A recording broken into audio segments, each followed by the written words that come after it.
Hello, I'm the Luke Cartographer, and this is the 116th video in my Fallout 76 Surveyal series, and here we are at the Giant Teapot. On the map, we are on Interstate Highway 59, just to the northwest of Charleston. In fact, if we look over there, we can see the cooling towers of the Charleston nuclear power plant, and Charleston itself right over there. Now, this is a location that is based on a real-world location, and that is the Chester Teapot, the Giant Teapot in Chester, West Virginia. Chester is in the northern tip of West Virginia, just across the Ohio River from Ohio, and about a mile west of Pennsylvania. According to the Chester, West Virginia website, the teapot was originally built in 1938 as a giant wooden Hires root beer barrel, 14 feet in diameter and approximately 14 feet tall.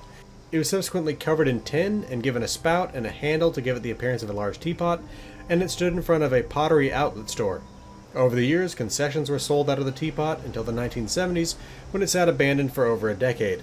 Renovation work began in the 1980s and was eventually completed on October 12, 1990. Now let's take a look at this site here in the Fallout universe. So we have the teapot, its water tower behind it, we got this little playscape over here, the parking lot that we're in right now, the gift shop over there, and the Red Rocket gas station. Let's take a look around here. The enemies you're going to find are feral ghouls, or they're going to be bugs. And if they're bugs, we're talking bloat flies, ants, radroaches, bloodbugs, and ticks. Now there are also mole rats that'll show up here, and occasionally even radrats, and they're typically found over there by the gift shop, but I even found one over here by that power pylon just a minute ago. So we got a dead responder here in front of this truck that's loaded with flammable barrels. Probably this truck's been here since the bombs. Right here we have a civilian that is for some reason handcuffed to the motorcycle here. We can go inside and we can see a shop that probably has not seen much action since the initial looting after the bombs. Now we do have this stash box here, likely put here by the overseer. But other than that, we've got little scraps of food, little bits of junk, a faded visor there. Right here we have a magazine. This is actually the first time I've seen this magazine in here, and it's Who Goes There? Tales from the West Virginia Hills. If we come around the back of the counter here, there's potentially a mod that will spawn right here. Along with that, you got bits of food and other little bits of junk. Now you can even loot a coolant cap from this air condenser. This is the first time I've noticed this sort of thing right here. Anyway, let's head back out here. There's the playscape over there, some barrels, and we have a piece of the apparatus that's used in the event Tea Time, where you're basically protecting the brewing equipment from feral ghouls and bugs so that you can have this place brew some tea. Now coming back around this way, we got some piles of wood. There are also soot flowers, glowing fungus, and logs at this site. Some junk there, weapons workbench. Coming back around the front of the gas station here, we're going to cross the parking lot and head on over here where we can listen to Dick Shale tell us all about the Giant Teapot in the Fallout universe. Hey, Dick Shale here again. Welcome to the Giant Teapot. You may remember me from tours like the Colonel Kelly Monument and the Miners Monument. This landmark is brought to you by Red Rocket Automobile Service Stations. Our high-tech fuel will get you better mileage than the competition, guaranteed.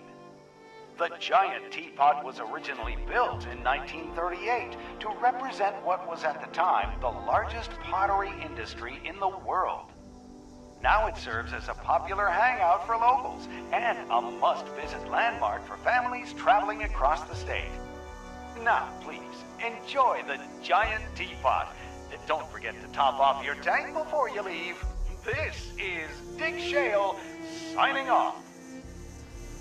Okay, so let's take a look over here. Always fun to hear from Dick Shale. I think I just saw a feral ghoul, or at least my pit boy sees one. I don't see them. Anyway, nothing to see about this playscape really. No junk or anything like that. We can come back out here and you can see the bottom of the tower here. Is it feral ghoul maybe over here? I don't know. This is weird. Some more of that equipment down there for the event Tea Time. If we come around the corner here, you can find those soot flowers I was talking about. But if we head back up here, we can actually go into the Giant Teapot. Well, if you have marsupial, you can even actually jump up on top of it. And you can view the top of this thing. But we're going to go inside of it. And now we got just some junk, like even teapot stuff, ammo, some chems, some food and water. And then right over here you can actually have a magazine spawn on top of this box.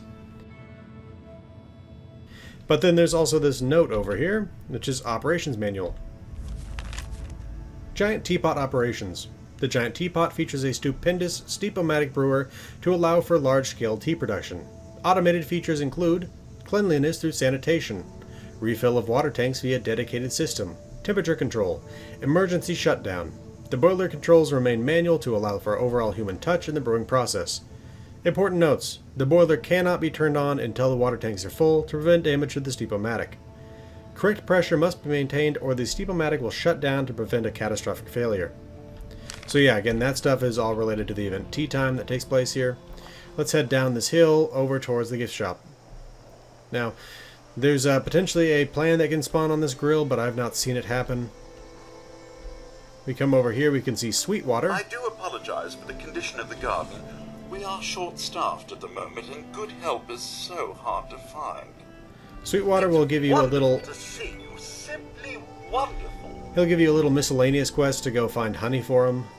So you'll have to go hunt for some of that stuff. I think there's some actually not too far from here. But another good spot to find honey is the honey house in Helvetia. So we get some more wood piles back here. I've had a mole rat emerge from the ground here many times. Let's head back around here and head inside. Actually, at the porch here, looks like somebody was trying to fix a bicycle here. Anyway, we can go in, and you can see there's some junk sitting around here, a little bit of ammo there. We can even come back around here. We've got a teapot there. Got some gum in that. I do so love the foliage here. More ceramic junk back here. And then, yeah, there's the cash register area. We can go upstairs, and this is where I found a couple mole rats this time, but I've found Radrats up here before. But again, just little bits of junk, antique sewing machine right there. A couple of paintings there, maybe intending to sell. We can come back here and we can find probably what was one of the former proprietors of the site. He's missing a lower arm on his right arm and his lower leg on his left leg. No telling exactly what happened here. We can go into the bathroom though, and you can potentially find a bobblehead sitting right here, right next to the toilet. Alright, now let's just drop back down here, and we can head back out the front door again, back up towards the rest of the site.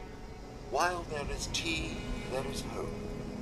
I prefer my hope black with a touch of honey. Okay. Anyway, I think that we've seen everything that we need to see here, so I'll show you the full list of all the junk you can find here. And as the sun sets, this has been the Irresolute Cartographer. Thanks for watching. I'll see you again next time.